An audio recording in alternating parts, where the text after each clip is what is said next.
నెల తప్పాక అబోర్షన్ చేస్తారా? మరి అదే మిస్అండర్స్టాండింగ్. పిచ్చిదానా, నేను నిన్ను పెళ్లి చేసుకోవడం 2 నిమిషాల పని. కానీ నేను నీ మెడలో తాళి కట్టాక నాకేదన్నా సడన్ గా నేను పోయాననుకో, సెంటిమెంట్ గా 3వసారి నిన్ను ఎవరు పెళ్లి చేసుకుంటారు? అబార్షన్ చేసుకోకుండా రేపు నువ్వు చంటాండుగా అన్నావనుకో, కామన్ గా నీకు నాకు వాడి మీద ఇష్టం ఏర్పడి మనం మన సీనుగాడిని పట్టించుకోవడం మానేస్తాం. పాపం అప్పుడు వాడి పరిస్థితి ఏమిటి చెప్పు? అంటే నీ బిడ్డ కోసం నా బిడ్డని త్యాగం చేసి. మీరెంత మంచివారండి. మా ఆయన కూడా ఎప్పుడు ఇలా ఆలోచించేవారే కాదు. ఇప్పుడు బ్రదర్ని గుర్తు చేయకు, బాధగా ఉంటుంది. నీ కోసం ఎందుకు ఇచ్చానో తెలుసా? బంగారు గాజులా? ముక్కు పుడక? మరి పాడు. అబ్బో, సిగ్గులలో మరింత అందంగా ఉన్నావు.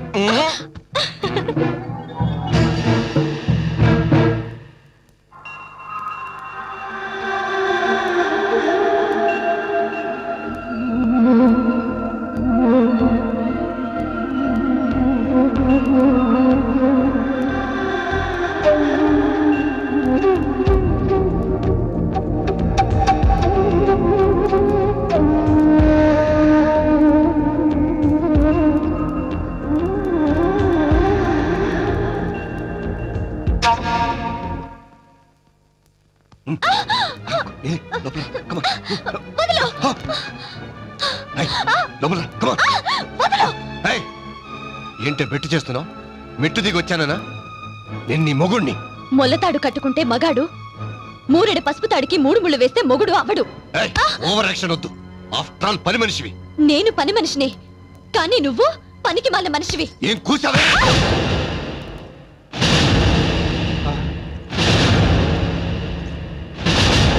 పాచి పనులు చేసి నా చేతులు చాలా గట్టిపడ్డాయి.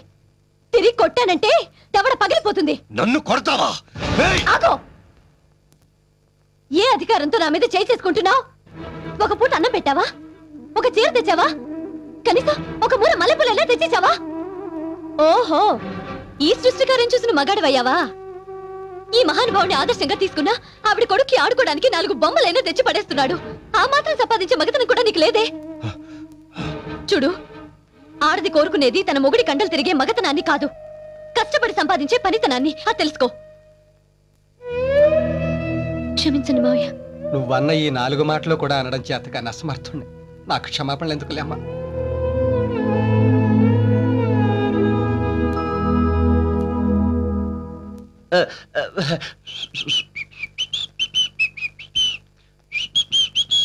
గిరీశం,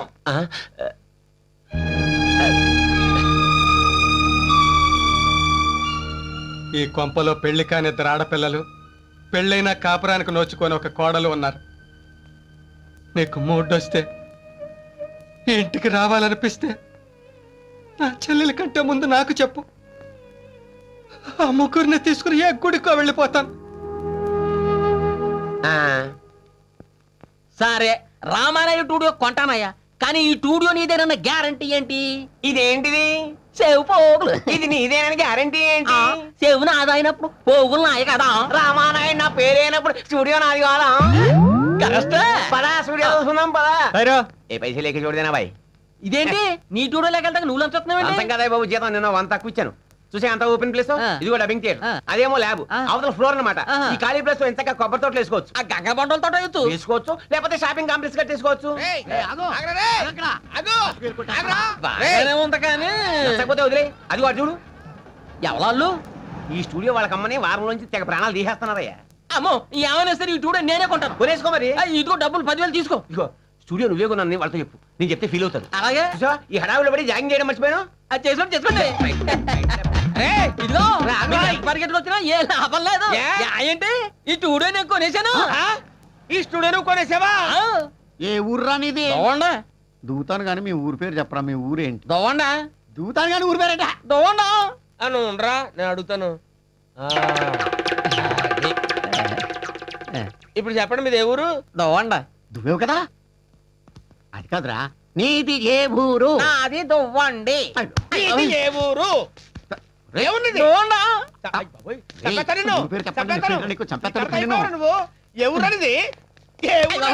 ఏ ఊరు? కొడతావా? ఎవరిది? కొడతావేంటి? ఎవరిది? దొవ్వండా.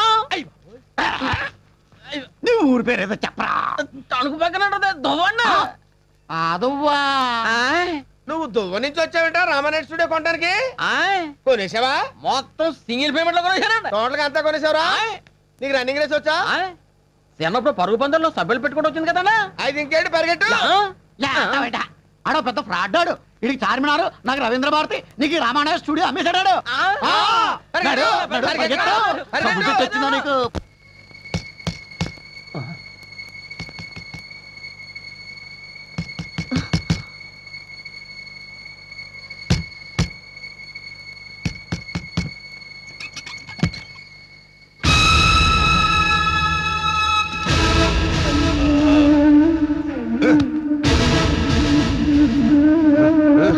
ఏ గంగా, ఏ గంగా,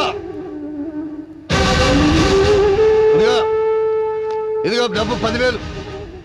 10 ఇళ్లలో సంవత్సరం పొడుగునా పాచి పని చేసినా నీకింత డబ్బు దొరకదు. ఏయ్, సంపాదిస్తేనే మగాడు, డబ్బు తెస్తేనే మొగుడు అన్నావుగా, తెచ్చా. డబ్బు తెచ్చాను. ఏ ముసలి, రోజు నా అప్పు తీర్చు గోల పెడుతున్నావుగా, తీసా. బ్యాడ్ లక్ అంటే ఇదే. ఆ కంటి ఆపరేషన్ కాస్త అయ్యుంటే ఈ వాసలో దొంగ నోట్లో తెలిసిపోయావు కదా. సరా ఈ ఒరిజినలేనా? హలో గోవిందరావు గారు, నమస్తే సార్. ఏంట్లో బిస్తుపోయారు? చెయ్యత్రం మోతనం కాదు, సంపాదించడం నేర్చుకొని క్లాస్ స్పీకర్గా. అందుకే తెచ్చాను. ఇదిగా ఈ డబ్బు తీసుకుని వీళ్ళందరినీ తీసుకొని గుడికి వెళ్ళిపోండి. సారీ, ఇది తీసుకొని వెళ్ళండి. మళ్ళీ సారీ, రాత్రిపూట గుడి ఉన్నదిగా, ఓ పని చేయండి, సెకండ్ షో సినిమా తీసుకెళ్ళిపోండి. తెల్లారి దగ్గర రావద్దు. ఎందుకు తెలుసా? నాకు మూడు వచ్చేసింది. మొగుడుగా దాని మీద హక్కు వచ్చింది. హక్కు ఏంటో చూస్తున్నావు? తీసుకెళ్ళు.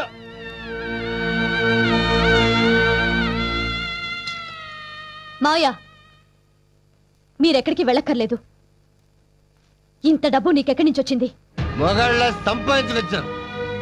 ఏ దరిద్ర పనిచేసి సంపాదించుకొచ్చావు? దరిద్రంగా కాదు, దర్జాగా నువ్వు అడిగిన డబ్బు పట్టుకొచ్చాను. పట్టుకొచ్చావా కొట్టుకొచ్చావా? ఏంటే అనుమానిస్తున్నా? అవును, నువ్వు 100 రూపాయలు తెచ్చుంటే అనుమానించేదాన్ని కాదు. బస్టాండ్లో మూటలు మోసి తెచ్చుంటావని ఆనందించేదాన్ని.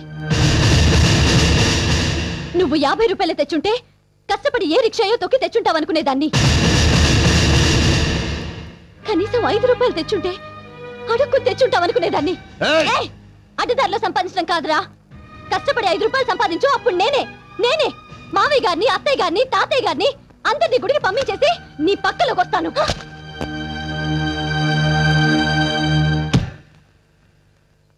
నాన్నా, ఏంటి నాన్నా, రాత్రి జరిగింది తలుచుకుని బాధపడుతున్నావా? నా గురించి కాదమ్మా, నా బాధ అంతా గంగ గురించి. మీరందరూ ఉండగా నాకేం బాధ మావయ్య? ఇలాంటి కొడుకుని కన్నందుకు సిగ్గుపడుతున్నానమ్మా. మీరేం చేస్తారు మావయ్య? కష్టంలో సుఖం అవుతాడనుకున్నాను, కానీ ఇలా రోజు రోజుకి వాళ్ళలో ఫ్రస్ట్రేషన్ ముదిరి పర్వర్టెడ్గా తయారయ్యాడు. చెయ్యెత్తి కొట్టను లేను, నోరెత్తి తిట్టను లేను. గురుగారు ఏమైందిరా? మన జీకేని పోలీసులు అరెస్ట్ చేశారండి. దేనికి? షాపులో దొంగతనం చేశాడంట.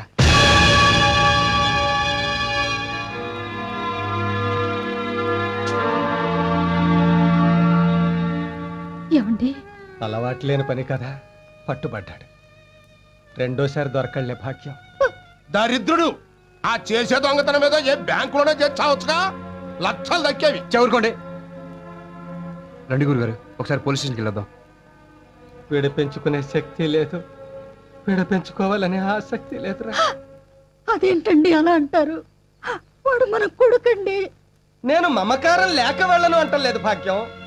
ఇప్పుడు స్టేషన్కి వెళ్తే డబ్బు కట్టి వాడిని విడిపించుకోవడానికి వెళ్ళాలి, లేదా కడుపు మంటతో వాడిని కాల్చి చంపేయడానికి వెళ్ళాలి. మొదటిది డబ్బు ఉన్నవాడు చేస్తాడు, రెండోది ఏ డబ్బు లేని పేదవాడు చేస్తాడు. నేను మధ్య తరగతి వాడిని, ఏది చేయలేను. నీకు గుర్తుందా భాగ్యం, చిన్నప్పుడు వాడి డబ్బాలో చిల్లర డబ్బులు తీస్తే రోజంతా వాడిని గదిలో పెట్టి తిండి పెట్టలేదు. ఇది అంతే, కాదని ఎవరి కాళ్ళలో పట్టుకుని బతిమాలి బయటకు తీసుకొస్తే వాడికి ఇదే అలవాటు అయిపోతుంది. అప్పుడు వాడు మనకి ఈ మాత్రం కొడుగ్గా కూడా మిగలడు.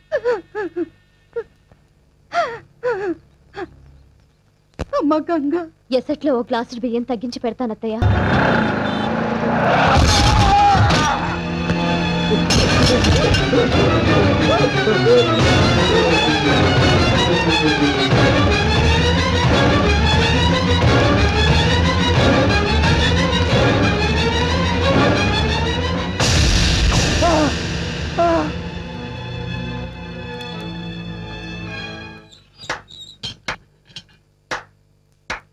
ప్రియమైన నాకు పరమ అసహ్యమైన కన్న తండ్రికి స్వాగతం సుస్వాగతం. జైల్లో ఉన్న కొడుకు మొహం చూడనని ఇప్పుడు ఏ మొహం పెట్టుకొని జైలుకు వచ్చావు? తండ్రిగా నీ కొడుకు చిన్న కోరికలను కూడా తీర్చలేకపోయావు. కొడుకుగా నీ తండ్రి కంటి ఆపరేషన్ చేయించలేకపోయావు. పెళ్ళానికి 2 పూట్ల తిండి సరిగ్గా పెట్టించలేకపోయావు. చిన్నదాన్ని చదువు మనిపించావు, రెండోదాన్ని గాలికి వదిలేసావు, పెద్దదాన్ని విధవరాలు చేశావు. నువ్వు తండ్రివి కాదు, కొడుకు కాదు, అసలు నువ్వు మనిషివే కాదు. కొడుకు తిరగబడి మాట్లాడుతున్నా ఒక్క మాట కూడా మాట్లాడలే. నువ్వు అమ్మ కడుపులో ఉండగానే తిరగబడ్డావురా. అప్పుడు అది కోలుకోవడానికి 2 ఏళ్లు పట్టింది. మళ్ళీ ఇన్నేళ్లకి ఇప్పుడు నా మీద తిరగబడ్డావు. ఇంకా నేనేం కోలుకుంటాను రా. ఏమిటండి దారుణం? దీర్ఘ సుమంగళి భవాని దీవించవలసిన చేతులతో దాన్ని పసుపు కుంకాలకి దూరం చేశారు. రేపదొచ్చి నా భర్త ఏడి అని అడిగితే ఏం సమాధానం చెప్తారండి? ఏం సమాధానం చెప్తారండి? అమ్మా,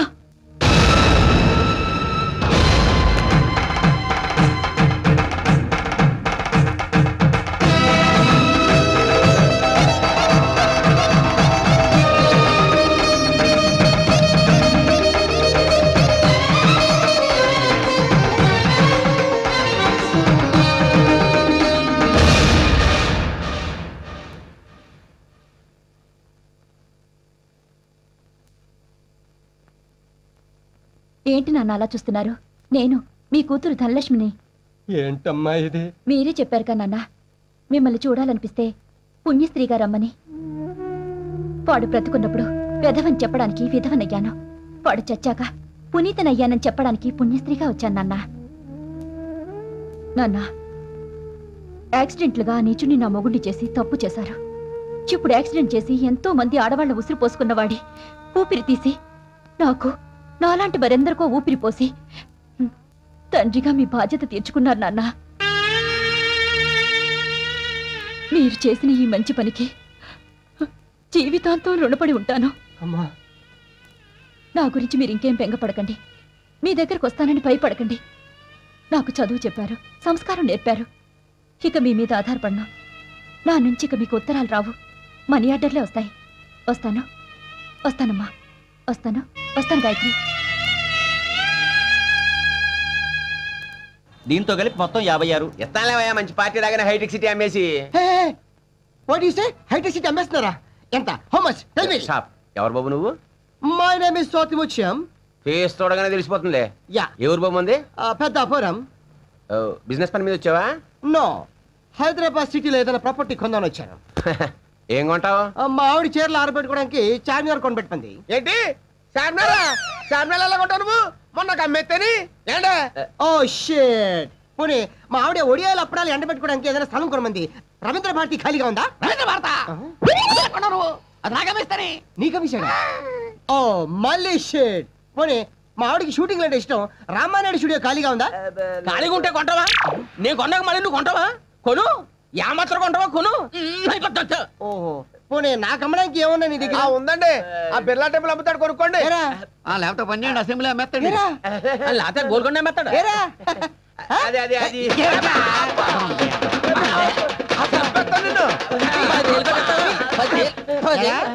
వీళ్ళు ఎర్రి పప్పలా చేసేసి హైదరాబాద్ పాటల కింద అమ్మేస్తావా? మరి ఈటీవీ రామోజీ నుంచి ఎందుకు తీసారా? అది కూడా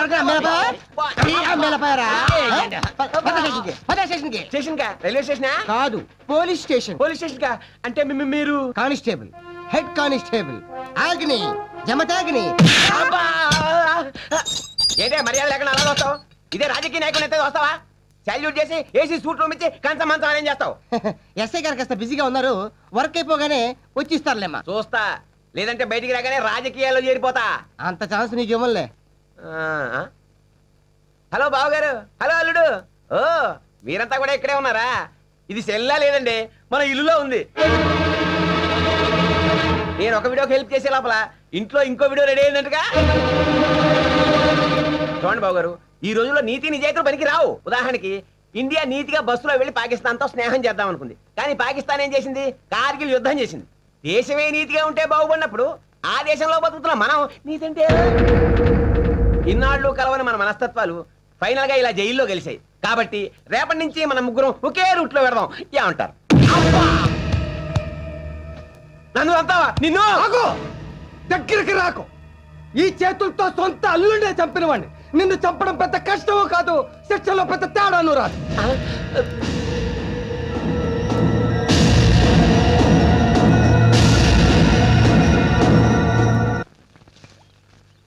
రే పట్టాబే, పాప మా గోవిందరావు గారి కుటుంబం గురించి ఆలోచిస్తా ఉంటే బాధ అనిపిస్తుందిరా. అవును, కానీ మనం ఏం చేయగలం? చేయగలరు. దమ్మదా అమ్మా, అమ్మాయి గారు 2 లీటరా. ఏంటండి, డబ్బులు ఏమైనా కావాలా?